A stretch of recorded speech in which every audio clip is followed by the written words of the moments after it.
Intxortak egin duen proiektu honek minaren aitortza eta erreparazioa izan du helburu. Agian, larregi luzatu da aitortza hau. Eta behar bada, berandu etorri da errekonozimentua, baina errekonozimentu hori hemen dago.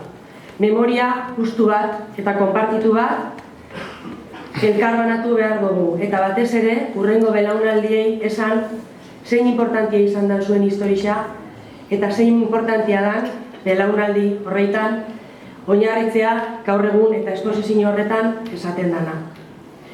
Amaitu nahiko neuke oso motz eskerrak emanez Intxorta 1997 elkarteari, pasaden urteko memoria egunean Arrasateko herriak aitortu zuen lana, zuen ibilbidea, zuen barik esan izango posible Iderreko ondo esan duen bezala lan hau, batez ere beraien testigantzak hartzia bezala ezin izango zen posible hartzia, beti zuekin egongo gara Arrasateko udala, aldundia baita, eta sentipen honetan Arrasateko herriaren izenean herriari eta euskal gizarteari egiten diozuen ekarpena aitortu nahiko nuke.